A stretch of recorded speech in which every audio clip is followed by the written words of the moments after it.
Oh, here we are, Unscripted. Hey, so Craig, we were talking before we hit record, and surprisingly, there's a lot of shit that went on this week in wrestling, and we have two big shows this weekend, and then we had an amazing gift of a podcast that was given to us earlier this week, or I would say, midweek or something like that. I can't remember if it came out Thursday morning or whatever. So there's quite a few things, actually, that we do need to cover. The first thing I will just cover straight off is the Chris Van Vilet podcast.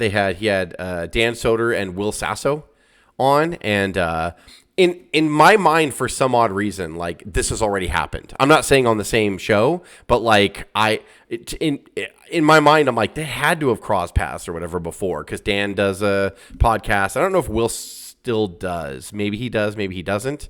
But he used to dabble in that universe all the time. But man, I was just so happy. I just right here, I just recorded and you guys can still see it, right?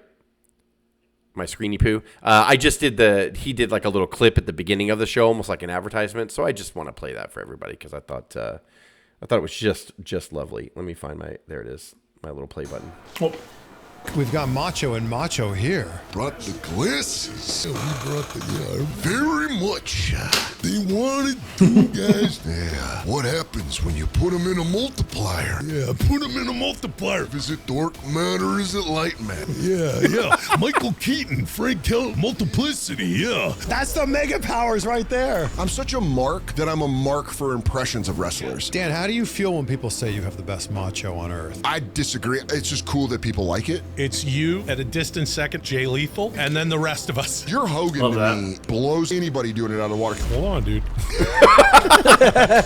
Bring back celebrity managers. Not everybody needs to have a match. Jason Statham can come in as a manager and cut a promo like, CM Punk, you're not going to win this week because I've got a little bit of a beekeeper's secret. Hey, I'm Ray Romano. I'm here with Roman Reigns. We both got Roman in our name. Will Sasso was there in the early days of celebrities being in wrestling. I say this as a wrestling fan. They hate that stuff. I'd done it, and I'd seen the way people reacted to it. He had a match with Bret Hart.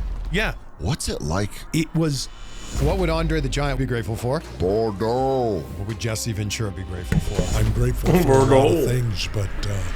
I can't believe this is happening. I mean, we've already been doing it for like 30 minutes. We should have been rolling on this whole thing. So good. It's so incredible. It's so awesome. I said it on a chat earlier. I want it to be the greatest podcast, like the most views in Chris Van Vilet me too. history. Yeah, I was thinking the same be. thing. I'm like, dude, it'd be fucking really amazing if like it like broke a record for him or whatever. But I think it will. I think rewatchability, right? And like all the clips, they could just post clips for months about this. Like, and then people like us will, share it and repost it and all that stuff. Like, we're gonna play it and share it over and over and over. I mean, right? Totally agree. Will Sasso has had 10-minute podcast 10 years ago. Yeah, Dude Z, do Hogan all the time. Dan Soder, always been a fan. And apparently, what I learned on this podcast, they'd only met once before. And they exchanged some text messages. But to have them together, like the two biggest kind of comedy wrestling fans, just absolutely delightful. I loved it. Would recommend anyone go see it. It made me so happy. Yeah, it was really, really awesome, I thought. So the thing about Soder is that he legitimately has the best Macho Man, period, because, and you guys have talked about this thing too, his Macho Man is great because he can do macho at the low level, like just talking as Macho Man. Nobody else can really do that. And then he can raise it up to promo level. And that's why Will Sasso, you have the best Macho Man. It's not even close because everybody takes Macho Man to the higher level of a promo and a yelling Macho Man. But to do it, because his voice is so low, it's just spot on. So it's definitely the best one. Period. I can't think of anybody who comes close on the all around Macho Man. It was so good. And also too, ultimately, I just really felt like it was us. Like when we were growing up, we would do like impersonations of wrestlers all the time, and then just make each other belly laugh. We'd be partying, hanging out, and just belly laughing. And that's kind of the camaraderie that we've shared, being professional wrestling fans. We've all done that. So I probably was smiling ear to ear that entire episode, where I just kind of felt like I'm just hanging out with friends right now, and they're just doing wrestling voices and making each other laugh and everything. So it kind of took me back to my teenage years and my 20s, where we would all just sit around and fucking belly laugh at things, and just it's okay to make fun of the absurdity of pro wrestling sometimes because it is absurd. That's what it's a show. It's a circus. Yeah. Yeah, and by the way, that's I think to its core, just that's what podcasts were kind of originally supposed to be about. Like, you're supposed to be able to just sit back and listen, and it was like hanging out with a bunch of friends. And now it's gotten way too like on the cliquish level and the level of it's us versus them or me versus you. You know, it's one side versus another, and it's always conflicting. And then you see something like this, you're like, this is what it used to be. This was kind of like the whole purpose of podcasts was to just kind of hang out and talk, and maybe you hit a few fine points and have a good time, and maybe people like it and follow it. And but now it's gotten it's grown a whole nother appendage of just kind of it's gotten cliquey and political for the most part. It's what we see most of, and even the interviews that Chris Vilet does is they're really good. But this was not that. This was just them kind of hanging around, just hanging out, And he's probably the best wrestling podcaster on earth right now. Well, he is, and it's because like he's super safe, right? Like, and I don't mean that in a bad way. Like, he's just about like us. He lights up. He doesn't want like some of the seedy ones. They'll pay a fucking Marty Jannetty to be drunk off his ass and high and just lie and say I murdered a guy. Like like he's not that kind of podcaster. He loves pro wrestling and wants to have the best characters on and people tell the best stories and be positive about everything. And I think that's missing a lot in life in general. And but he's always been very like strong about that, like in his opinion. He used to, and he still does, I think, a little bit, but he started out interviewing celebrities, Chris did. And then he just kind of fell into the wrestling thing and just got really, really good at it. So, yeah, it was really incredible. Okay, he has a passion for it, and he wants them to tell their story. And I don't know if he's hoping that it happens, but he's able to, like, by letting them talk, he'll get stories that you would never hear that are on the outskirts of the business of wrestling. And just amazing stuff that, to your point, they feel safe in telling that story with Chris, and he's developed one of the best podcasts on earth with it.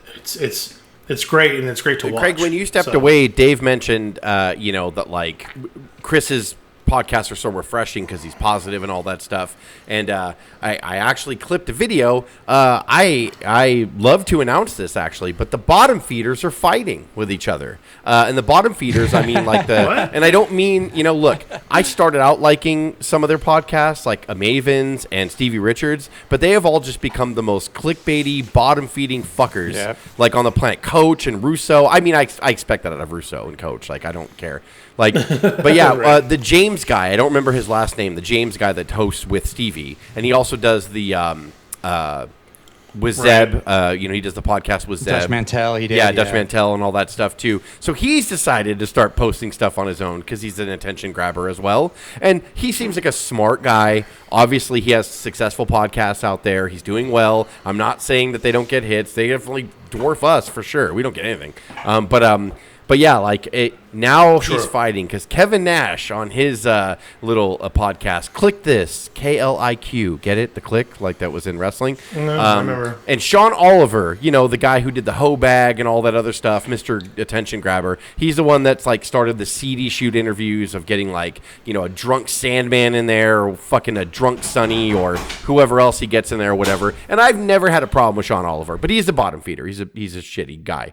I'm sure he's a nice guy in real life, but he takes advantage. And so they're mad at each other now because Kevin Nash basically kind of singled out Stevie Richards and a couple other people on there. And boy, James had a response. So the bottom feeders are fighting with each other. And before you play it, Jess, I got to tell you, like, Nash just has a way of but Nash is he's a snake oil salesman, liar too. Like he's but Jess, will he admit it? Like 100% every time. He's like, yeah, I fucking. But I do like the way I'm going to play the clip here from James. I'll let you go, Craig. Sorry, but I do. James pretty much expertly takes him apart at a production level, so it is kind of like James is smart. You could tell. But go ahead, say what you're going to say. No, the only thing I was going to say, Nash is just as bad as the rest of them. Like complaining about the food backstage and his treatment when he was just a guest at the Hall of Fame. Like they're all just for clicks now. It's all just what it's become. It's just this disgusting. James calls him that on that too. Bottom feeder is a great representation. No matter who you are and what level, you're just getting clicks and you're just trying to get people to click that regardless of what you're trying to say. Yeah. It's awful, but And I love Stevie it's Richards, and I destroying like the him. I sport, think that he but makes a lot whatever. of sense and everything. And Maven, I we love all like Stevie to be in too. too. But now I'm like, and then when I see Maven on fucking Russo and Coach, I'm like, oh my god, like, dude, don't get with these fucking scumbags. Like, just Jesus Christ. But here I got even like Rene Dupree. I like Rene Dupree too. Like yeah, but he's which is a strange. At least name he to the leads past, forward but with it. Like he knows, like basically, Yeah. I'm talking shit on this podcast, and take it Yeah. or leave it. He doesn't pretend to Yeah. be like an upperclassman like James does or these other people do. They try to act like they're above it all. They're not. They're just as bad. Yeah. And this is what happens, by the way. These podcasts bloom and blossom during a boom period. The only one that could say that he's kind of doing it right and he didn't blossom during a boom period was Conrad. He was blossoming when wrestling was down. And him and Bruce Pritchard just struck a chord, and people wanted this. Now look where we are all these years later. And when a wrestling boom period goes down, then you get all the people that glam on, and all they want to do is bash WWE and talk about how bad everything is and be negative and gross. And this is where we are. But I just find it funny that the bottom feeders are facing each other. And this is James kind of cutting comeback on Kevin Nash. He really kind of fucks him up a little bit here, but it's good. Let me put it on here. Share the screenies. Anyway, Kevin Nash is asked by his co-host if he is reticent to criticise other wrestlers because of the brotherhood, quote-unquote, in wrestling. Way to make it not sound like a cult. Specifically, the actual wrestling itself, and then you start talking about punches. Nash claims he wouldn't say anything on the podcast that he wouldn't say to people's faces, and then he blasts someone on the... If he blasts somebody on the podcast, then he is no better than Stevie Richards or Maven. And then Nash proceeds to blast Stevie Richards and Maven for the next 5 minutes, the people he supposedly hates, within like a few seconds of saying that he would never blast someone on his podcast because he doesn't... Do you know, we're already in Inception here. Like, anyway... Quote, and I say quote, I have had to take out so many repeated words and unnecessary swearing in it. It's untrue. I agree. Just makes some kind of semblance of what he was actually going for. Can you believe that Stevie Richards, have you seen his tape, like it's reel to reel, that he said about Stephanie's Hall of Fame speech? Now, his co-host Sean Oliver then basically tries to hint that it's all a quest for views, you know, rather than it being a news story that we covered at the time because it was interesting and, shock horror, it was newsworthy. Of course, Kevin... And real quick, Dave lost a bet. Just want to bring that up in the moment. Nash would never Oh, cover shit. a news Oh, yeah, I story gotta- on his I channel, gotta on his pay up to podcast, that. and have an opinion on it. Quote, do you want to be the shit stain on the bottom of the toilet bowl like you're nobody? You weren't ever anybody. And then now it's like there's no validity to anything you say. You just come across as somebody, some hack that's trying... I mean, like, it's like prostitution, like you're a click prostitute. Yes, the whole... I got more Kevin Nash is fake kinda right, wins in wrestling, even though he so does the my same thing. opinion means more than you. Because I don't like what you said, not that I'm actually going to refute anything of what you said, because I can't actually refute anything that you said with facts, any of the points that you made. This is Ric Flair 2.0, ladies and gentlemen, more ways than one. Anyway, we did a video on YouTube, me and Stevie Richards on the Stevie Richards Show about a month or so ago, about wrestlers attempting to make it as YouTubers and why it is just not a viable career for most. I kept declining to mention certain shows at the time, but the main show and wrestler I was criticising in my mind with my comments was Click This and Kevin Nash, because it's such a colossal letdown to how good it could be. I cannot speak for the podcast downloads. You just can't get the numbers for them. But as a YouTube channel, which I can find the numbers out for, it's a major disappointment considering that Kevin Nash is a former WWF, WCW champion and a founding member of the NWO. In the hottest period as well in wrestling in the late 90s. His career in wrestling has been incredible. He is not a household name, but he's a huge name in wrestling as well. And he's also got a decent IMDb credit roll as well, and most importantly, he's shown in past interviews that he's a really good communicator. So where has it all fallen apart? Because Click This, if a wrestler's career is anything to go by, should have been almost as popular as The Undertaker's when The Undertaker was an independent content creator before he signed over his podcast to WWE. Click This should be getting 6 to 10 million views on YouTube a month. But it doesn't, for a number of reasons. One, Nash's audio is coming from a headset, so the sound quality is akin to that you might get from a call center complaints line. I hate the StreamYard productions where it's two static videos on screen at the same time at all times, because it's the laziest way to produce a video podcast. I hate take that them. personally. I think it's do an take that all-round note, by the ugly way. production if the host's video, agree with when it. they're talking, is not zoomed into full screen, like Conrad's does. Nash's background and camera positioning and the way he slumps backwards and forwards, it's like he's being forced to record a hostage video at gunpoint begging for ransom money. All he is missing is the orange jumpsuit for the full effect. So I stopped it there because he still went on for another more than few minutes, just absolutely bashing Nash and his production, which I thought was a really interesting way when he decided, instead of just going word for word with Nash, he was like, your podcast sucks, you suck, you don't put any effort into anything, you're lazy and you're garbage, and then you want to call, and I was like, oh shit, like, he's kind of right, like, in a sense. And so, well, yeah. I mean, even look at the Nash career. I mean,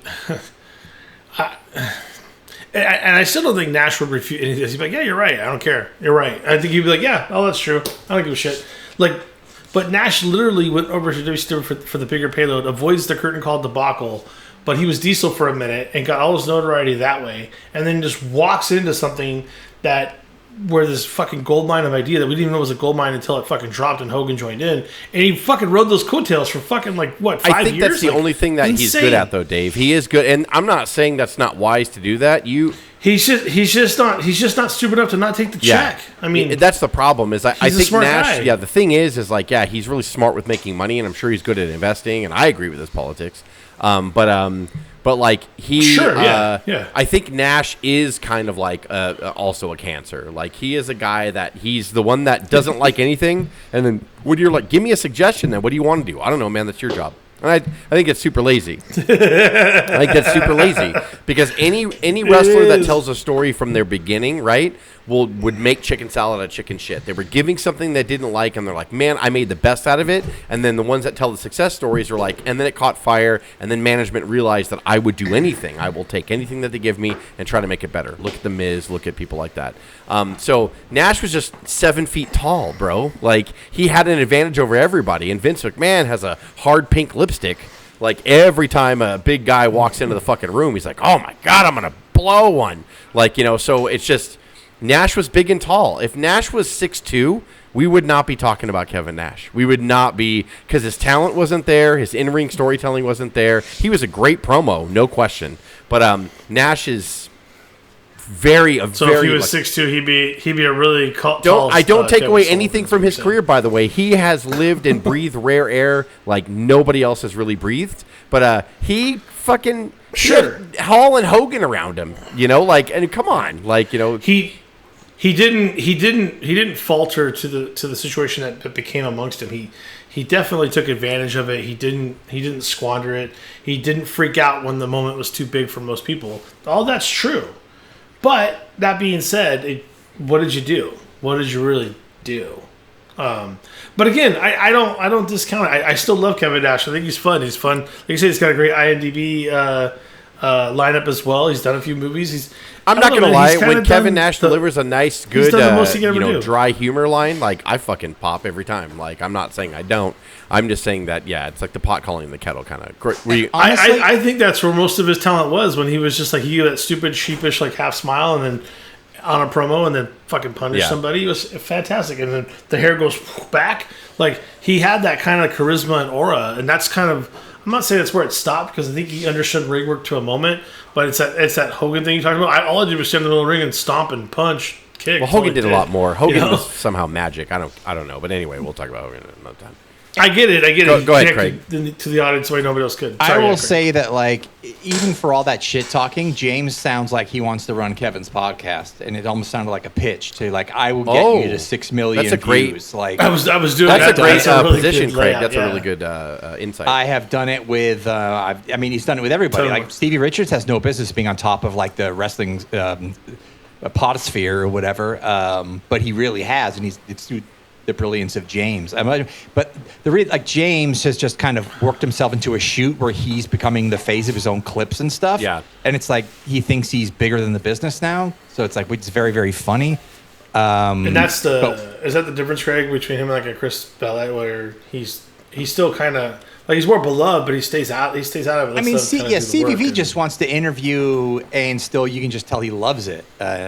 James, James. And I think that's when we all made fun of his facial expressions and his avatars of his like. Yeah, we've been doing that. We've been doing that for weeks now, Craig. You guys never cease to make me laugh on that. Like, because I think the same thing. I think that was Stevie's best time for me. Like I used to love listening to Stevie when, to your point, Craig, he was showing that he loved the business still. But then I hate to say that you just fucking do all these dumb AI fucking thumbnails and stuff, and it's all for clicks, and so and so destroys Kevin Nash. Like it's ridiculous. I hate it. Like, and I'm like, man, Stevie was the best when he was just talking about moves, talking about people, telling his actual real life altercations with Shawn Michaels and Sandman and all of them or whatever.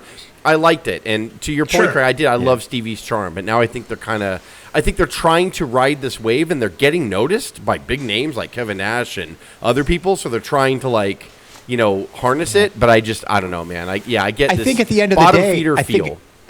I think it's the check. It's every month to month, and then they see the analytics of what's working, what doesn't, in order to keep it going through. And with everyone coming into the space, then that's what actually works. That's why Maven started 5 years ago. It was Conrad doing 3 hours with Bruce. That's all it was, and it was amazing. And then you let all these people in, and now it's just a race to the bottom. Now it's just a 10-minute clip of shitting on anything you got, and it's gross, but that's the fucking way. I saw one today, Craig, to your point, where it's another thread saying that Triple H is out because TKO and him had an argument. Now he's no longer content creator, head of, and I just it's the same emoji for me every time. Sure, Jan, just get the fuck out of here. Yeah, like I'm so sick of your worthless clickbait, all your bullshit, to the point where half of it isn't even true. Yeah, and then the big guys can say stuff that may not be true, but it's just speculation on my part. It's my opinion. It's how I saw it.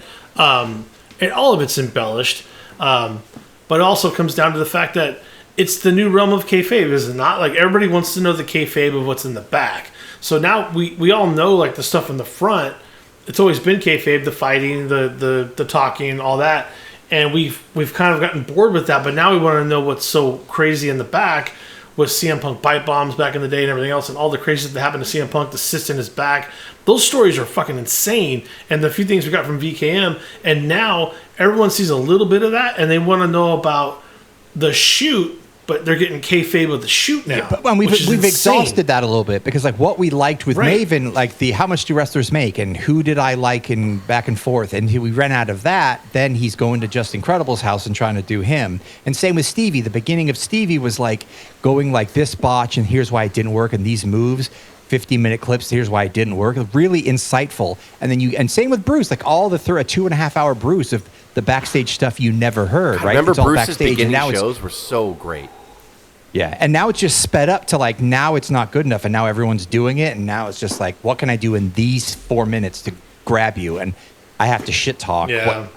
It's bad. So it's they all have gifts, and I don't blame them. It's all just chasing the dollar and the clicks and the monetization. And the rest of the content over that 4 minutes is garbage. I mean, yeah. So there's no context. It's turned into it's just tribalism to the fullest extent. You're either AEW or you're WWE, or you are this person or not this person. There is no in between. You are black or white. There is no shade. Such a wrong way to look at it too. If one company goes out of business or whatever, we're all going to pay. You know what I mean? It's just, we're all going to go back to that boring fucking WWE period, right? Where Vince was the clear winner and nobody else. That 01 to 20. But even after, even when Dixie fucked up AEW TNA, from 2012 all the way to 2019 when AEW came, that was just the worst for me. Brutal. 2012, 2019 was just fucking bad. There were bright spots, CM Punk, Daniel Bryan, et cetera, but just so bad. Sure. But moving on here. Go ahead, Craig. One more time. Go ahead. It's even kind of affecting the way I want to react on this podcast and on our other podcasts, because I used to never filter myself. You don't want to be that. But I am, because we make fun of stuff and we are brutally honest in our stuff, but it's all out of love, and we never do short clips that's burying people just to bury people or whatever, or here's why it sucks now. It's like I almost just want to get above the Or fray. Craig it's just so hard. exposes Now I'm- Triple H this week. Like, we don't do that Right. stupid shit. No, it's just, but now it's just like I feel like I'm just part of the problem when I criticize something, even though our criticisms are correct. You're not. You and know what? honestly, it's all just to make each other laugh. We've ever done it for, and it's all just a Friday hang for us. So it's like Dave and I are geniuses. yeah. I'm gonna Dave and I are geniuses. Yeah, When we we wrote are. the opening, we made sure that we put no ties to the industry, no inside sources or whatever. And I mean that. And I really enjoy when Dave reads that on every one of our topical episodes. It does cover a lot of bases. So if I get criticism on anything, I'm like, we never claimed to fucking be any of this. Like, we're just Yeah. fans that started watching when we were like 10, 11 years old, whatever, And that's it, guys. Like, that's all this has ever been. And to your point, Craig, it's a hang. It's our bowling league or our darts or our softball league or adult softball league. Whatever. 100%. This is just what it is. This is what we do. It's what we like. But we've never claimed to be any of it, But then you get these people that get a little bit of notoriety or whatever, and then they just claim to be like the shit, And it's like, you're not, though. You're not. Like, and then it's a big fall down. And again, we get no views, so it doesn't matter anyway. And I want to apologize because the reason I keep getting up, I have an 18-year-old dementia-ridden dog that keeps howling because my wife's not home. So when I leave, it's to go pet him to make sure that he's okay and home. But you can't hear it, but he howls whenever he's left alone for more than 5 minutes. So that's all I'm leaving. When I'm leaving, I'm going to come right back. He's also Poor really old divisive, dementia. too. He loves AEW and does not like He WWE. is. He's a and, like, sicko. He's always been like he that, is a sicko. He's not a fan of Cuz. I will say that. Well, There he goes. Dave, I want to bring shit. something Yeah. else up here. You're going to love this because I'm sure this week you were just like, oh, hell yeah. Somebody returned this week that we thought retired. Yeah. We thought that he retired, Yeah. and he did not. So this Monday on Raw, O.W.P got in there, and he was preparing for his weekly O.W.P challenge, and he was doing his little thing, and the lights went out, and he did his pose, and somebody fucking ran in and attacked him, Dave. Who was that person? Who in the world could it be that came in there and attacked O.W.P? But the retired Brock Lesnar comes out of nowhere and attacks him, and they signed a contract at, in a week? Yeah, in 1 week they're gonna have clash in Paris, right? in Italy or Paris or wherever the fuck it is. Oh, Italy, Italy, Clash I'm sorry, in Italy, Italy, and yes. it's Brock Lesnar's rematch against O.W.P. They better have a good storyline, and they won't. But they better have a good storyline because, this is kind of bullshit. To be fair, So, well, I'm jumping on. I'm jumping on your bandwagon now.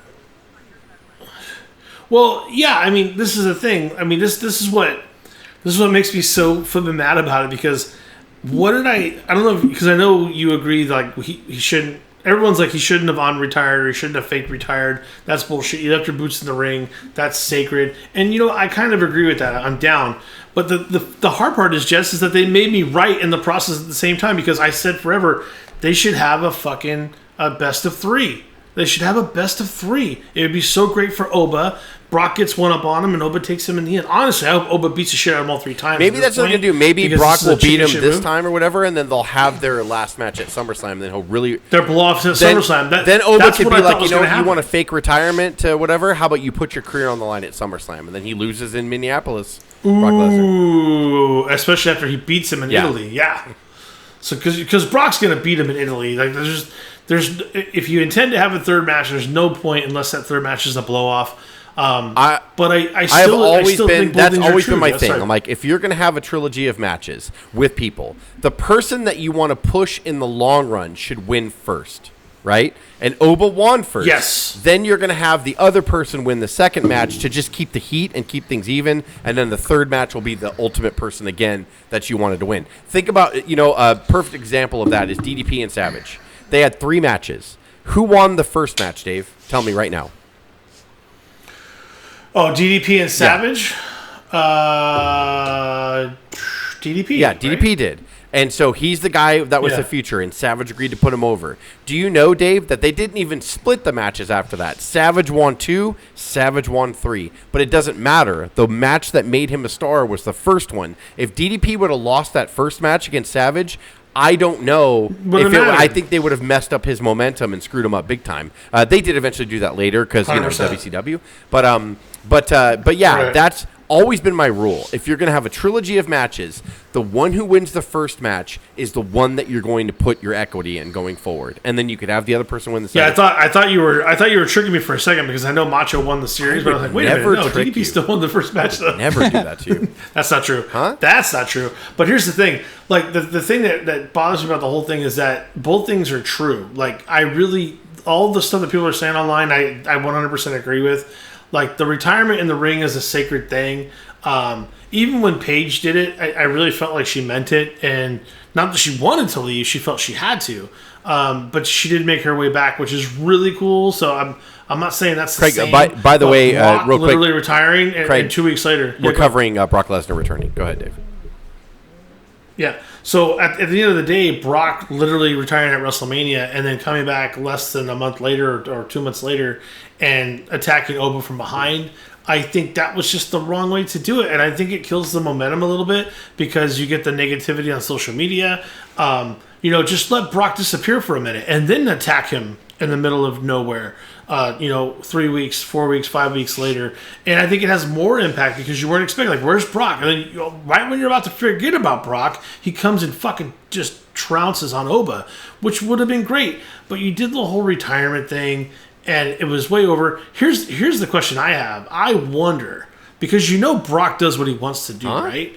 I wonder sometimes because I still think it was planned because they had all the time for it. They had all the fucking time for it. So that was purposeful. Like, I wonder if Brock did it on his own is what I'm asking. No, I think you're right. They talked him into coming back. I think you're right. And I think, Craig, we also were saying, too, that Dave thinks that it's going to be like a 3-match series, which typically feuds are. There's 3 matches, right? That O.W.P won the first one, and then I chimed in with, I think that if you're going to do a 3-person series, the one that should win the first match is the one that you're going to ultimately put the equity in for the future. And so the right person won if they're doing that. Clash in Italy, they've signed. Brock will probably somehow get a win on him there, and then their third match will be in Minneapolis at SummerSlam. Brock loses in a career match. That's what we're kind of thinking. I think we said it on an Unscripted. Like, my thoughts aside, I think it worked well in front of the ESPN audience. You had a lot of PR coming on it with Brock retiring, but I think said it the next Unscripted. Like, obviously, he's coming back for SummerSlam. Minnesota's big. Yeah. He's coming back. But he left his boots in the ring or his gloves, or maybe he didn't, like blah, blah. That's how he's going to get away with it. It's gross, but I understand why they did it. Whatever. I'm going to wait and hold judgment. I'm going to miss him. He gets to go out the way he wants to go out, and whatever. I'm not going to shit on it right now. It is a bit of a surprise. It is a bit kind of like, he masturbating our emotions kind of thing. Absolutely. Because we loved him and we did like a retrospective on him. But it's going to be a nice little send off for him in Minnesota. Yeah, I'm holding my judgment. It feels a bit icky, but I'm holding my judgment. It'll be fine. I used to say trust the process, and I'm backing off that going, I don't know anymore, man. But we'll see. Maybe because, you got to think that Paul Heyman's probably going to be involved in the creative here, and he's usually pretty like, hey, I can really define your step 1, step 2, step 3 for you. So I think that it's going to ultimately end up good. And here's the thing, too, though. Here's what bothers me about it, right? Like, he retired in the ring. He got all that fanfare, and people were like, we love you. They're crying in the ring.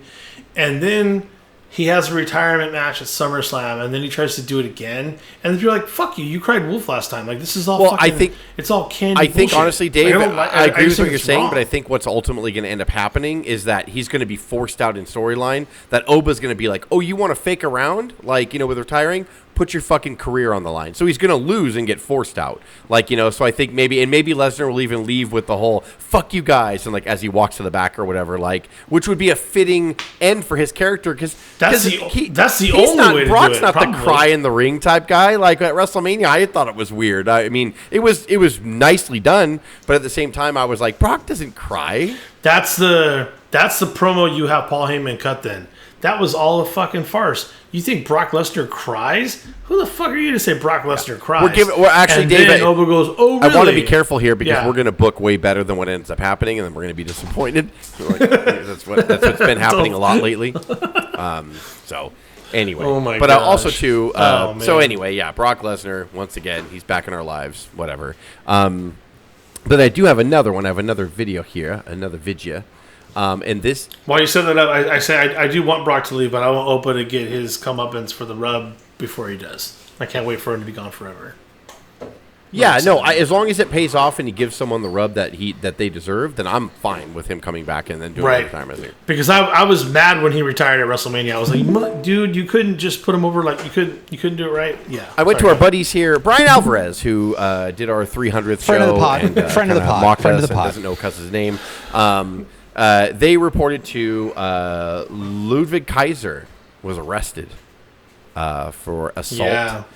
So we got a little So report this here. is this is about. And just for some under a month reason, ago Grande is when it Americano actually was cut happened. from a show. Weird. The alleged victim is identified as a fellow male. You guys can hear it, okay, right? resident Yeah. Who accused Kaiser of attacking him outside of an elevator. The attack is said to have happened after Kaiser and a female were acting, quote, uncontrollably intimate Hell by yeah, get some. aggressively kissing in the elevator. There's nothing better than The elevator victim fucking. says he told them to, quote, please right? have some I've never done it. manners, leading to the attack. This, of course, is the victim's side of the story. Affidavit said the victim stated he was battered by an unknown white male, apparently is not unknown, just outside the elevator on the 12th floor. The victim advised at approximately 18:30 hours, that's 6:30 p.m., entered the elevator, was followed that's by not an late. unknown white male and an unknown white female.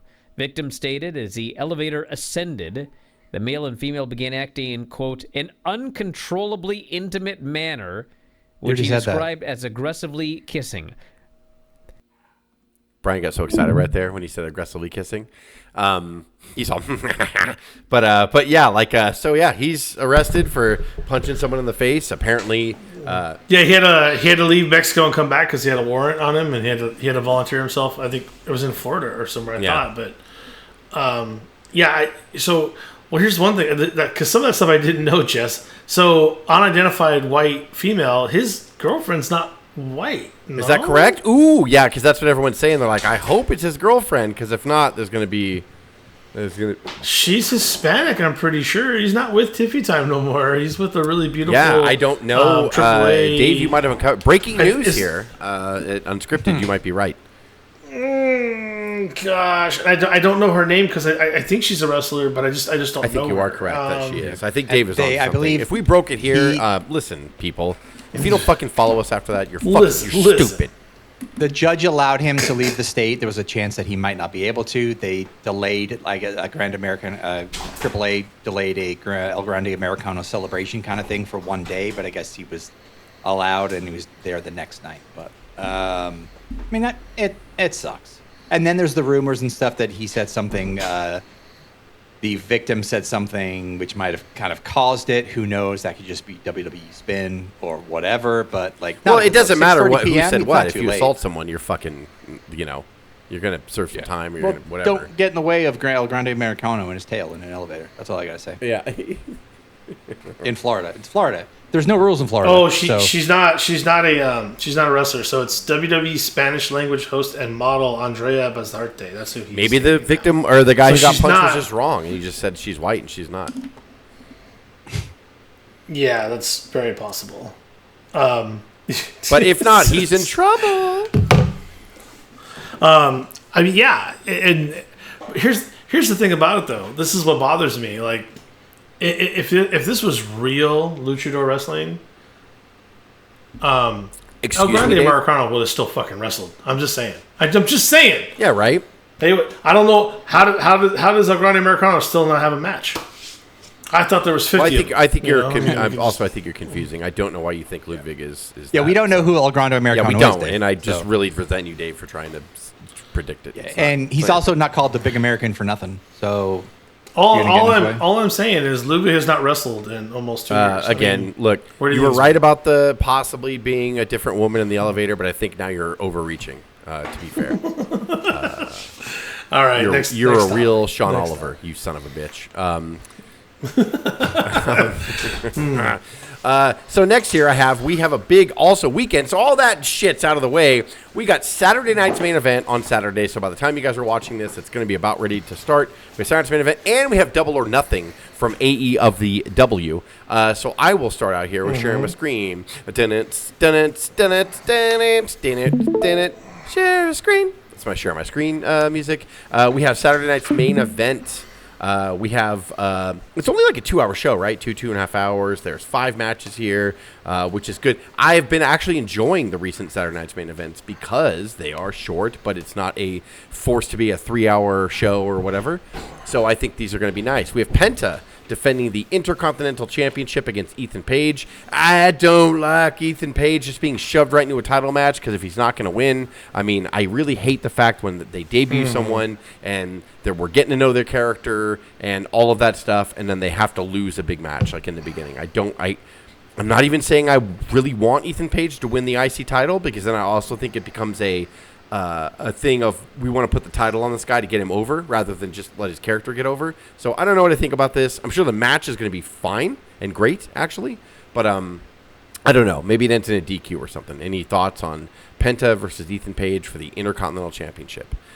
Dave, need I remind you that people like Randy Savage, Ricky Steamboat, Jonathan Michaels Bret Hart have held this championship, Dave, if I need to remind you that. Dave. I mean, if this is going to be the main event for Saturday night's main event, and it's lacking a bit of star power here on the men's side, but so that they were even saying like what's going to close the show. This has to close the show. I'm glad you said that, Craig, actually, because I felt like name-wise, this is like a very soft Saturday night's main event, but then I feel quality-wise, this might be thumbs to the up. You know what I'm saying? Because there's really you can't deny the match quality, but I am absolutely Penta'd out. Oh, okay. Oh, boy. Yeah, and I think the way Ethan's going, like the little rocket ship in the last couple of weeks, it would make sense to have Ethan win it, do this. Okay, win right. or Penta. Put the rocket ship on him. Okay. Calm down. The next match is I'm out of control. I'll admit. I'm sorry. a tag team match for the World Tag Team Championship. We have the Vision, Logan Paul and Austin Theory, defending those titles against the Street Profits. When in the flying fuck are they going to make single stars out of the Street Profits? I'm so tired of them going away for a long time and then coming back as out of one Street Profit. Correct. Not Dave, two. you got to give Marty Jannetty a chance. You have to give him a chance. Well, he got a chance and he lost a foot. So we have a tag team title match here. I'm tired of the Street Profits. They keep going away and then they keep coming back or whatever. And I'm like, okay, just would you hurry up and make Montez Ford a fucking star, please? Like, just get it over with, please. Yeah. Both their women are pregnant, by the way. Did you see the? Yeah, both their ladies are pregnant. I forgot the joke. I did not know that. That's awesome. I mean, I knew that Bianca was. But. The ultimate tag team sync up or something like that. Or it's like they, instead of getting up, they can't pull out or something, and instead of pulling up, they can't pull out. Or because they're both heavily pregnant, but they're women, which is very, very funny. Yeah, they're super dude, like super close. That being said, it's going to be really fucking good. I mean, God. I mean, we're going to see Montez go over the corner turnbuckle again. Which is always fun to watch. Then the next match, we have a 6-woman tag team match. We have Rhea Ripley, Charlotte Flair, Alexa Bliss against Jade Cargill and her little faction, Mission, and B-Fab. Should be fine. Everything's fine on this. It's fine. Yeah. It's fine. Yeah, it's fine. Everything's fine. We're just fine. That's the world we're living in. That's what you want to do with Rhea Ripley after putting the belt on her. That's fine. Everything's fine. Who are the women tag champs again? Shit, Dave, calm down. I don't know. Did Nia Jackson win it back? I don't know. Why are you? Oh yeah. I didn't know. I could be wrong. I could be wrong, but I'm not really sure if they are or not. No, I'm sorry. They're on the fucking card. God damn it. Next match, we'll get to that, Dave. Next match is Becky Lynch against Sol Ruca, a singles match. Should be fine. Everything's fine. And then the tag team match, the WWE Women's Tag Team Championship match, Paige and Brie Bella defend those titles against the Irresistible Forces, Lash and Nia Jax. I hope they win them back, to your point, Dave. That's right. Paige, I forgot. So, my goodness gracious. That is Saturday night's... I felt like that was just a quick thing to get... That was a quick thing to get Paige over on her debut back, and I thought they should win them right back. That was the first thing we said after we'd seen it. We were like, they need to win it right back. That's... I'm really impressed with Paige and her return. I mean, I know it's just been tag matches, and we'll watch she botches everywhere tomorrow, and I eat my words, but I'm really happy with her coming back. I think it's great. It's just really good to see her out there, like legit. When she was in AEW, I always had concerns because I don't know if she was there and she was supposed to be there physically, so I feel like if she's there in WWE with all their protocol, she's healthy. And like you said, she's doing a great job. Like her clothesline work, I'm like, she's really punishing these girls. It's great. But before you get on to the next card, though, just speaking of tag team stuff, have you heard the rumors that Big Cass and then they're trying to possibly they're trying to. I do have that, Dave. I do have that on my docket here, as well. Oh, okay, you want to wait till the end? No, I'm sorry. Do it now. It's totally fine. Here we go. Okay, yeah. Certified G's. What I would say is, if this happens, the initial pop will be insane. Sure. And I saw Big Cass at an AEW event in Oceanside just a few months back, and he looks phenomenal. He's cleaned himself up. He is Like chiseled. he's great. He's huge. I thought the AEW was going to capitalize and bring them back, and they did not. And I think that's a miss. But who knows? And he's buried. He's buried on the Ring of Honor. not the AEW side, Yeah. the Ring of Honor Yeah. side. But when he went out there at Oceanside, his pop was course. huge, even though it was only like 4,000 people. They have not forgotten him, and he's part of the learning tree. That's obviously all kind of expired, but he still gets like the crowd still really kind of pops for what is his name now? Because it was Oh God, it's big. It's big something. It's still big something. I can't remember. yeah, it's always big something. Still but- Big Cass. Yeah, Big Cass is. I think this would be absolutely huge if it happens. I don't know where he's at with his contract, but I don't know. I think I would like to see it. I'd like to see where it goes. And I also know. Well, I don't know, but we had pretty good assumptions back in the day before he fucked his knee up that they were going to push him hard individually as well.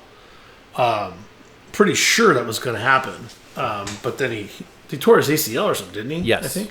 he did. Yeah, when he was in WWE. Yeah.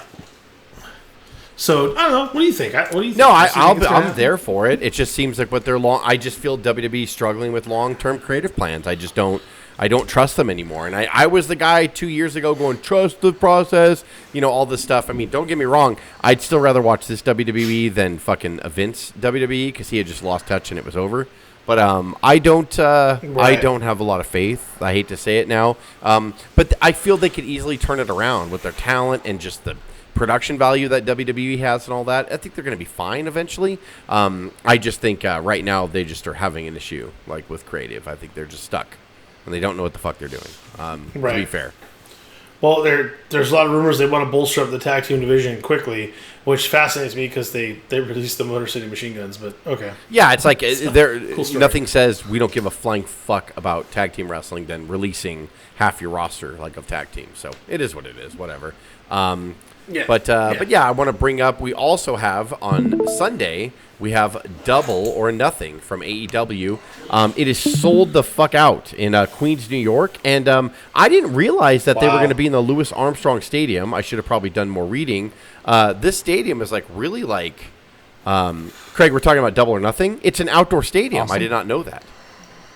It's a large capacity stadium, yeah. I mean, it's not really. Oh, wow. It's a small tennis stadium, so it holds 14,000. Oh, is it? It's Arthur Ashe in New York? No, Louis Armstrong. Oh, yeah, yes. So they sold it out. They sold 14,000 tickets. This thing is sold out. It's just but it's unique. I did not know that they didn't have a roof on it or whatever. So I was really kind of happy that I saw that. Yeah, That's actually a really cool venue for maybe tennis courts don't normally allow, but the main event court at tennis events would be a perfect venue. And you don't for have to wrestling. put 50,000 It's a great people in there or size. whatever to make it look good. It's Right, that's what I mean. 15,000 venue. Yeah, it's even smaller than a basketball stadium. Really, Yeah. it's fucking. They perfect. sold this out they never had thought of strong that. tickets, and then they opened up. I think they originally set it up for 10,000. They sold that. Then they opened it up for 12. They sold that, and now they open it up completely. So they have sold this entire venue out. It should look awesome. So I'm really excited. Where are they going to put the stage? I don't even know how that's going to work. Just right in the middle. Well, I guess you could put it down. You can put it right on the Yeah, floor. right where the and tennis just you have- see on the little have it on tennis one court is side. right there. Just right there. It's just going to It's going to look great on TV. Yeah, it's going to look really, really great on TV. That I don't intimate care with about the 15,000? pre-matches. We have we're going to start here a singles match for the AEW International Championship. Takeshita against Okada. I mean, Come on. Come on, people. Come on. Let's do it. Tag team match for the tag team championships. I quit matches for the titles here. If Cage and Cope lose, they must retire as a tag team. So Cage and Cope are going to win the tag titles here against FTR, but it should be a really fucking great match, especially with I Quit. They're probably going to like weapons and shit like that. Stadium Stampede, which is a double or nothing staple. We have Chris Jericho, the Hurt Syndicate, Bobby Lashley, Shelton Benjamin. Where the fuck have you been? The Elite, Kenny Omega, Jungle Jack Perry, Matt Jackson, Nick Jackson. Then against the Demand, Ricochet, Bishop, Leona. Actually, I really like that faction. Go ahead, Craig. I have no clue who Bishop Khan is. I'm so sorry. It's Ricochet's little like backup people. And then the Don Callis family is also in this. Mark Davis and Andrade, which Andrade to me is like, look, man, he's doing well. Physically, this guy's fucking crazy. And for us feeble-minded, how does it work? Is there like a timer to come in? Or are they all? I don't remember. And the last team, real quick, before I forget, think is the it's Dogs just chaos. with Connors and Finley. That's the last team. So they did it in the teams. Jack Stadium. It's literally they will go to the they're going to fight in the stands. Hot dog stands. It's in the arenas. It's going to be chaos. And hopefully play copyrighted music. But they're all on at the same time. Every person for themselves. Yeah. Greg, is that what it is? And they usually play. So you're just gonna pan on multiple cameras everywhere. Yes. It's gonna be a fucking real free for all. Yeah, and all of them so far have been fucking fantastic, by the way. And they always play copyrighted music to cover it. And then usually in the middle of the match, somebody will get on and be like, "Why don't you play this?" So they're like getting on the microphone during this brutal match, and then they're just like having different music. Remember the one year, was it last year or the year before, where the Young Bucks get on because they're EVPs or whatever, and there was I think they were playing Kenny Omega, Final Countdown for not Kenny Omega, Bryan Danielson. And they got on there, they'll shut it off. Do you know how much fucking money this is costing us? We cannot play that. It was so great. It was so awesome. It was really good. Yeah. So this should be really, really fun. Thakia, oh God, Sheeta. I'm butchering names. Now I'm like Dave. So this is Karma, Dave. You win. You win, Dave. She's the champion. She defends. It looks like it's going to be a 4-way match for the AEW Women's Championship against Sheeta, Jamie Hayter, and Statlander. I've always been a big fan of Statlander, Hayter. Like, they're fantastic. And Tekia? Fuck, I always fuck her name up. I'm so ridiculous. She's actually been doing really well. I know, like, she gets all these memes put online about, is she drunk when she cuts these promos or whatever? But I like her. I just like her aura. Like, I like her presence. And this should be a really good, hard-hitting match. I actually am kind of looking forward to this. Next, we have one of the quarterfinals for the Owens Hart Cup, the men's Owen Hart Cup. Samoa Joe against Will Ospreay. I look for Will Ospreay to go over here. Then we also have another quarterfinal match for the Owen Hart Cup tournament. Bandito against Swerve Strickland. I look for Swerve to go over here. Women's Owen Hart Cup match quarterfinal. Athena against Mina. That should be another really good match. We have a singles match for the AEW Continental Championship. John Moxley defends against Kyle O'Reilly. That match is that might steal the show. Yeah, that might steal the fucking show. And then the main event is Darby Allin defending the AEW Championship against MJF. Title versus hair match for the title. I look for MJF to take it here. He's not going to shave his head. Just had plugs done. Even though I think, was it Craig? Didn't you say something like on the last, like some of the treatments that you have to like shave your head? Yeah, I would not be surprised because they've been playing this like Darby Allin, who's had a great run of matches during his. Well, now, real quick, not to cut you off, Craig, but real quick, I want to throw this in there. On their television shows leading up, he's starting to pass out during matches because he's so fatigued of all the demand and the way he wrestles. Like now he defends the title and everybody challenges the hardcore matches and all that stuff. He had someone in the sharpshooter, I think, on last week's Dynamite, and as he was in the sharpshooter, he passed out. And then, so, like, he woke up and then, got his ass beaten and still ended up winning. So they're kind of telegraphing that the schedule of being a champion, and especially with the type of matches that he wrestles, he is getting pretty much done. So are they swerving us? Like, do they just want us to think that he has a chance against MJF or that MJF is going to beat him and then he'll beat MJF, to your point, Craig, and have to shave his head? God damn it. Sorry, my life. Someone on Reddit booked this perfectly for me. I think MJF might win, but I think that he's still getting his head shaved.